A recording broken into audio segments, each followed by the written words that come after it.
Good afternoon. This is Akashvani and I'm Anuja Kumar with the Midday News.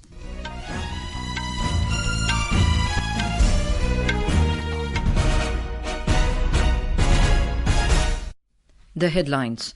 Severe cyclonic storm Dana likely to make landfall between Bhitarkanika and Dhamra along Odisha coast later tonight.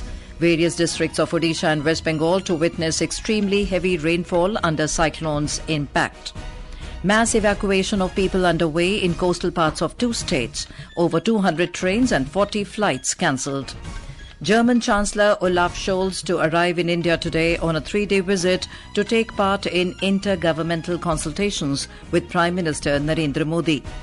Indo-Tibetan Border Police Raising Day being observed today. Prime Minister says ITBP stands tall as a symbol of valour and dedication to protect people. In wrestling, India's Vishvajit Ramchandra bags bronze medal at Under-23 World Championship in Albania. And in women's cricket, first ODI of 3-match series between India and New Zealand underway in Ahmedabad. And now the news in detail. Severe cyclonic storm Dana, formed over the east-central Bay of Bengal, is heading towards the Odisha and the West Bengal coasts. The cyclone will cross between Puri in Odisha and Sagar Island in West Bengal and is likely to make a landfall somewhere between Bhitarkanika and Dhamra along the Odisha coast tonight. The India Meteorological Department, or IMD, has predicted wind speed of 100 to 120 km per hour during the cyclone's landfall and said the landfall process will continue till tomorrow early morning with widespread impact to the region. The Weather Agency has issued a red alert for extremely heavy rainfall over several districts of West Bengal and Odisha today due to Cyclone Dana.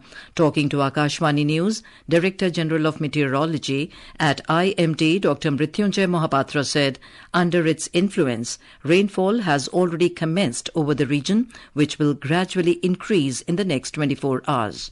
The cyclone storm Dana has intensified into a severe cyclone storm and lay centered about 200 kilometers southeast of Paradip in the morning today. It is expected to move north-northwestward and cross Odisha-West Bengal coast between Puri and Sagar Island, close to Bhitarkanika Dhamra area. Under its influence, rainfall has already commenced. During the past 24 hours, there has been light to moderate rainfall activity along the coastal districts of Odisha and West Bengal, and at present also rainfall is continuing, light to moderate rainfall. Gradually, intensity of rainfall will increase, and we are expecting today widespread rainfall activity over Odisha and West Bengal, especially the coastal districts of both the states, with possibility of heavy to very heavy rainfall at a few places, that is rainfall up to 20 centimeters, and extremely heavy rainfall at isolated places, that is 20 to 30 centimeters, is expected today and tomorrow. Tomorrow, activity will increase over the interior parts of the state, and today it will be more over the coastal districts. In Odisha, people living in low-lying regions in the coastal areas are being shifted to multi-purpose cyclone centres. Our correspondent has the details. The Odisha government has issued a high alert for the next 48 hours. The administration has started shifting people living in low-lying areas to multi-purpose cyclone centers on a war footing basis, and so far about 250,000 people have been shifted. Chief Minister of Odisha Mohan Charan Majhi is reviewing preparedness for the severe cyclone with secretaries and special relief commissioner at Bhubaneswar. Odisha High Court, schools, colleges, universities and many government institutions have been closed till tomorrow. Leaves of doctors and government employees have been cancelled, while a large number of passenger trains have also been cancelled. Fishermen have been banned from entering the sea till Saturday. NDRF, ODRF and fire services teams have been deployed at strategic locations for prompt relief and rescue operations. A red alert for very heavy to extremely heavy rainfall has been issued for Kendrapada, Jajpur, Jagatsinghpur, Mayurbhanj, Keonjhar, Bhadrak and Baleshwar districts for tomorrow, while an orange alert has been issued for many other coastal and interior districts of the state. Prakash Das, Akashvani News, Bhubaneswar. The West Bengal government is also taking all precautionary measures to save life and property. People of coastal areas are being evacuated in the state. Flood shelters have been opened. Ferry services have been stopped at Sagar Island and other parts of Sundarban. Fishermen have been warned along the West Bengal coast not to venture into the sea till weather conditions improves. All air services to and from Bhitarkanika International Airport at Bhubaneswar in Odisha have been cancelled from 5 this evening till 9 tomorrow morning, while a large number of passenger trains have also been cancelled. Over 40 flights and more than 200 trains have been cancelled in the region till tomorrow. 9 round-the-clock dedicated war rooms will be established to promptly restore rail services amid red alert along the East Coast. Talking to Akashvani News Chief Public Relations Officer of East Coast Railways, Ashok Kumar Mishra said all measures are in place to deal with the situation in the aftermath of the cyclone. East coast railway और south eastern railway ये दोनों zone में पहले से ही हमारे लोगों को और हमारे जो रैपिड एक्शन टीम्स को वहाँ पे मुतयन किया गया है। हमारे जो हैवी अर्थ मूविंग मशीनरीज है उसको मैपिंग किया गया है। हमारा OHE पावर सप्लाई कहीं पे अगर कुछ डैमेज होता है उसको अर्ली रिस्टोरेशन कराने के लिए वो भी तैनात किए गए हैं। सारे पैसेंजर्स को जो हमारे कैंसिलेशन किया गया है ट्रेन उनको इन्फॉर्म कर दिया गया है SMS के माध्यम से कि कुल 203 ट्रेनें ईस्ट कोस्ट रेलवे और साउथ ईस्टर्न रेलवे में कैंसिल किया गया है यात्रियों के सुविधा एवं सुरक्षा को ध्यान में रखते हुए। The National Disaster Response Force NDRF has deployed 20 teams in Odisha and 17 teams in West Bengal in view of the anticipated Cyclone Dana. NDRF DIG Mohsen Shahidi told media in New Delhi that it is expected that the Bhadrak district of Odisha will be affected the most, along with 10 other coastal districts of the state. Orissa में 7,200 shelters बनाए गए हैं, जिसमें से तकरीबन 800 permanent shelters हैं, करीब 6,000 जो है वो टेम्पररी शेल्टर्स बनाए गए हैं। एनडीआरएफ की 20 टीमें लगी हुई हैं। इसके अलावा ऑडरेफ जो है स्टेट फोर्स वो लगी है, 51 टीमें उनकी हैं, उनकी स्मॉल टीम्स होती हैं, 10-10 लोगों की टीमें होती हैं। इसके अलावा जो फायर सर्विसेज हैं उड़ीसा के उनकी भी 220 टीमें लगी हैं। तो ये बड़े पैमाने पर काफी कोऑर्डिनेशन के साथ ये कार्रवाई की जा रही है और ये इंश्योर किया जा रहा है कि लैंडफॉल से पहले मैक्सिमम इवैक्यूएशन कर दिया जाए। Meanwhile, the Indian Navy is preparing to conduct humanitarian assistance and disaster relief operations. To support relief efforts from sea, 2 ships of the Eastern Fleet are on standby with supplies and with rescue and diving teams.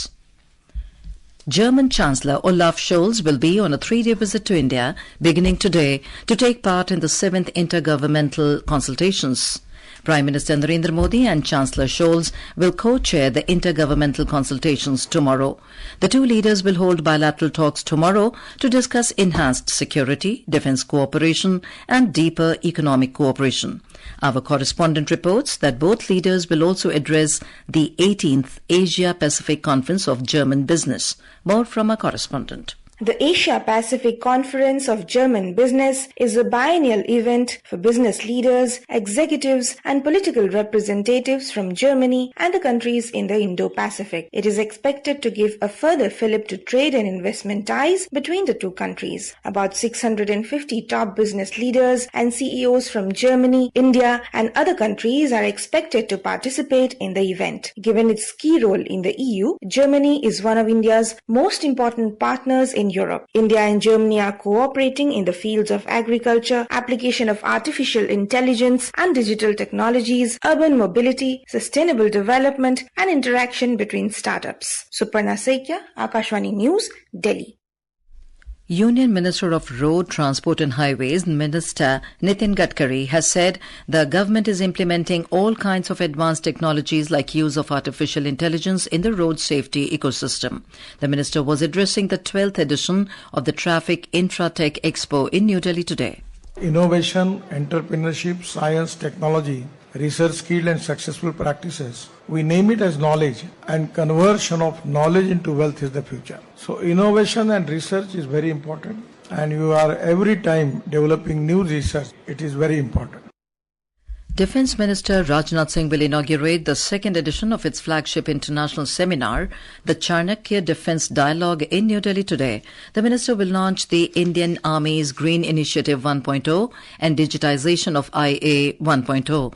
The minister will deliver a keynote address on India's vision for development and security, underscoring the importance of comprehensive security in achieving Viksit Bharat at 2047. This is Akashvani giving you the news. For quick news updates around the clock, follow us on our X handle at AIR News Alerts and log on to our website www.newsonair.gov.in and News on AIR app. Raising Day of Indo-Tibetan Border Police ITBP is being observed today. In his message on the occasion, Prime Minister Narendra Modi extended his greetings to the ITBP Himveers and their families. In a social media post, Mr. Modi said, ITBP stands tall as a symbol of valour and dedication to protect the people, including in some of the most challenging terrains and tough climatic conditions. Prime Minister Modi today said that government's decision of conferring classical language status on Pali has ignited a spirit of joy among those who believe in the thoughts of Lord Buddha. Replying to a social media post by the Indian High Commission in Colombo, Sri Lanka, Mr. Modi said that he is grateful to the scholars and monks from different nations who took part in a panel discussion on Pali as a classical language in the Sri Lankan capital. The panel discussion was organized by the Indian Council for Cultural Relations. Tomorrow is the last day for filing of nomination for the first phase of assembly elections in Jharkhand. Polling will take place on 13th of November. Meanwhile, the Election Commission has appealed to electorates to take help of e-Vigil app and the Voters Helpline app for exercising the right of franchise. Addressing PTC's workshop in Ranchi, Additional Chief Electoral Officer Dr. Neha Arora said this time the Commission has made adequate arrangements for voters. The BJP has released the list of its candidates for the upcoming by-elections to the assembly seat in Rajasthan and 7 assembly seats in Uttar Pradesh. The party has fielded Karilal Nanoma from Chaurasi seat in Rajasthan, while Sanjeev Sharma will contest from Ghaziabad seat. Former Director General of Akashvani News, P.K. Bandyopadhyay, passed away yesterday. He breathed his last in Kolkata following a cardiac arrest. A former Indian Information Service officer, Dr. Bandyopadhyay, had a long and distinguished career in Akashvani News, Press Information Bureau, and other media wings of Information and Broadcasting Ministry. Today is the World Polio Day. The day highlights the global efforts to end poliomyelitis, a highly contagious viral disease that primarily affects children. The theme for World Polio Day 2024 is a global mission to reach every child. United Nations Day is also being observed today. The day commemorates the official establishment of the UN, an intergovernmental organization that plays a vital role in international diplomacy, humanitarian efforts, and global development. On to sports now. In wrestling, India's Vishvajit Ramchandra bagged the bronze medal at the Under-23 World Championship at Tirana in Albania this morning. More defeated Adam Ulbashev 14-10 in men's 55 kg Greco-Roman category. This is India's first medal in the championship. Ali Abdullah Ahmadi Wafa of Iran won the gold. Rashad Mamadov won the silver, while Kohel Yamagiwa of Japan shared the bronze with More.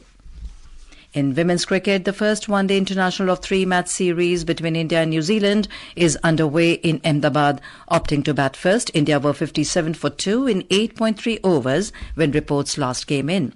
Harmanpreet Kaur is leading the Indian women's team, while Sophie Devine is leading the visitors.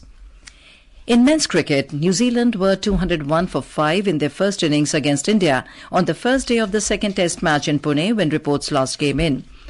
Earlier, the visitors won the toss and elected to bat first. Rohit Sharma-led Team India is currently trailing in the 3-match series 1-0 after losing the first test in Bengaluru. The Indian men's hockey team will face world champion Germany in the second of the 2-match bilateral series in New Delhi this afternoon. The match is scheduled to start at 2 p.m. Indian Standard Time.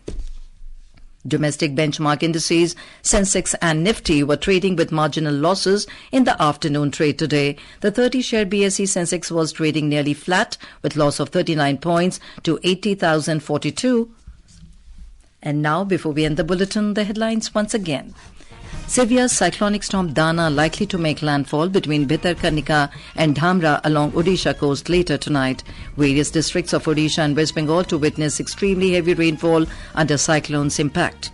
Mass evacuation of people underway in coastal parts of 2 states, over 200 trains and 40 flights cancelled. German Chancellor Olaf Scholz to arrive in India today on a 3-day visit to take part in Intergovernmental Consultations with Prime Minister Narendra Modi. Indo-Tibetan Border Police Raising Day being observed today. In wrestling, India's Vishvajit Ramchandra bags bronze medal at Under-23 World Championship.